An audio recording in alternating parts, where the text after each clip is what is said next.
Morning folks, Dashcam Daddy here, and we're at San Fernando, and for today we will be installing a dashcam on this brand new Wigo. Alright, let's do this. We'll be installing this brand new non-mirror type dashcam. Complete specs, full HD front camera and a 1080p, rather 720p HD rear camera with Wi-Fi. For dashcams like this na Wi-Fi equipped, you don't need to take out the memory card just to view the videos on your phone. All you have to do is to connect your phone to the dashcam's Wi-Fi hotspot, then open the app on your phone, and from there you can view and download the recordings straight to your device. Here's the main unit, then here's the docking station, and this docking station will be stuck sa windshield. You'll know when it's an HD rear camera if walang LED lights, because they don't need them. Mataas yung resolution ng rear camera, it doesn't need those LED lights. Kapag yung rear camera ng dashcam mo may LED lights, it means hindi HD yun.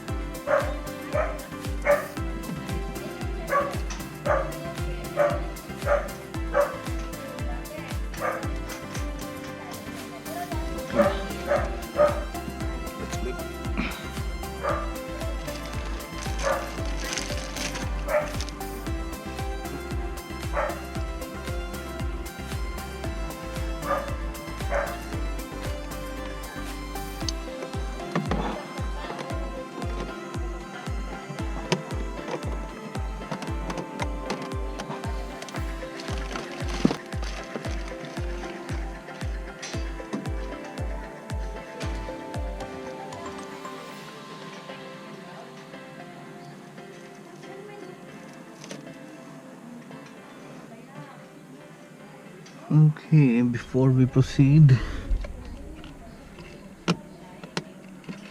let's test first the dashcam's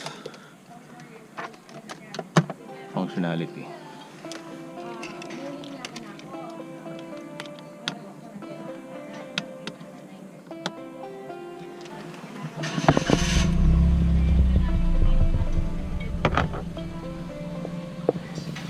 So it's working.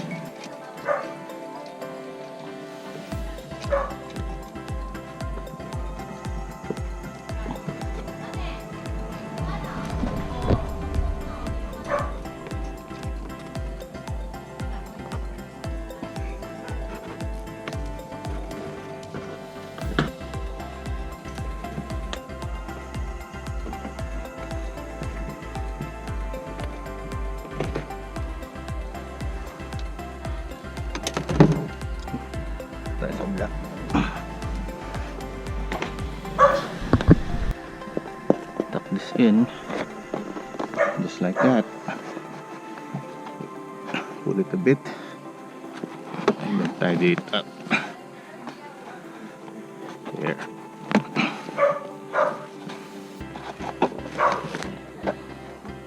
Put back the weather strip.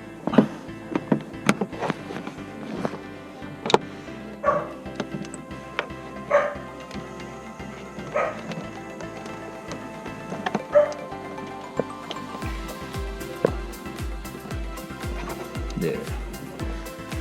Okay.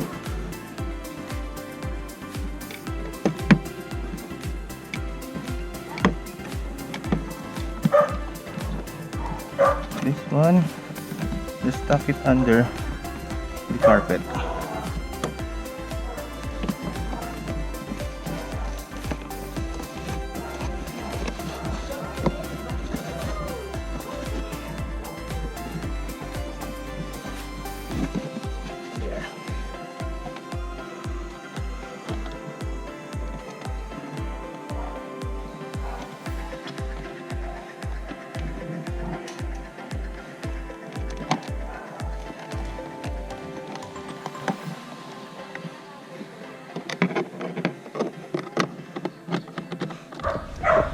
Okay, we're back in the cabin. Let's continue.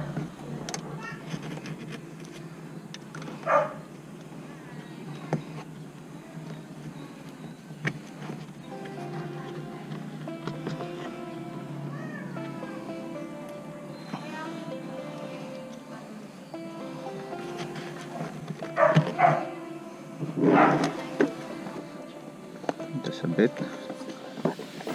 Just like that.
Balik muna natin dito.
Okay, so we're done installing a dash cam here on this brand new Toyota Wigo. So let me give you an overview.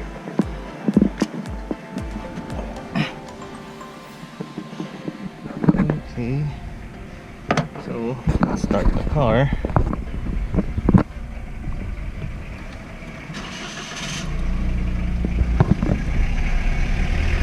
And this is perfect for those na ayaw nila nung mirror type dashcam.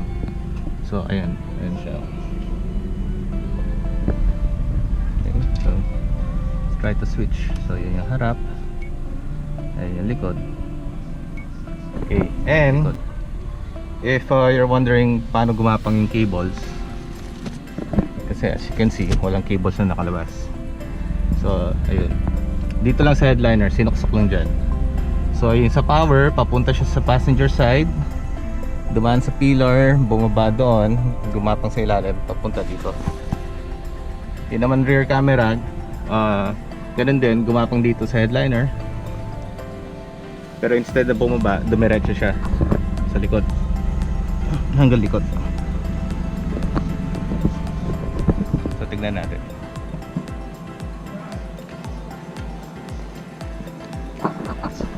And then yung kable rito sa likod, dito dumaan, ayan, down here sa likod ng taillight yung kable, sa likod ng bumper, tapos lumabas dito sa may plate light, and then there, rear camera.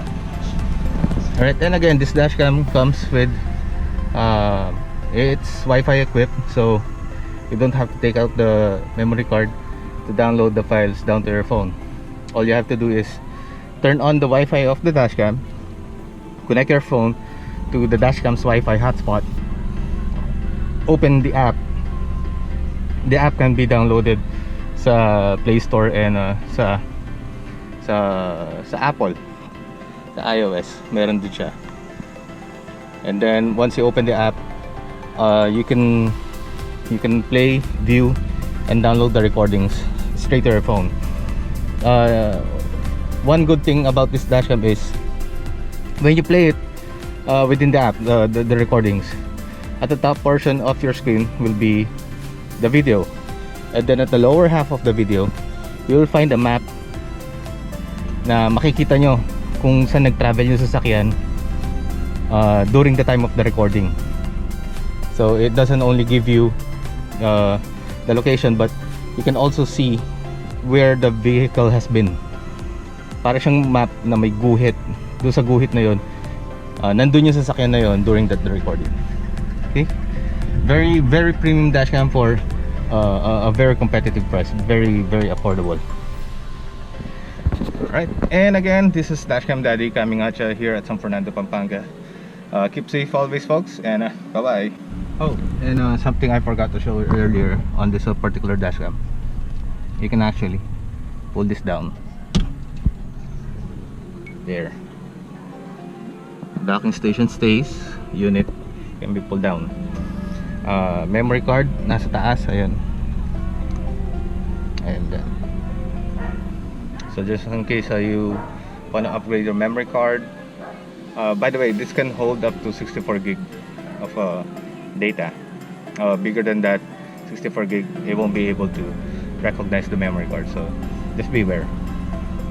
Okay, so let's dock this. Let's come back.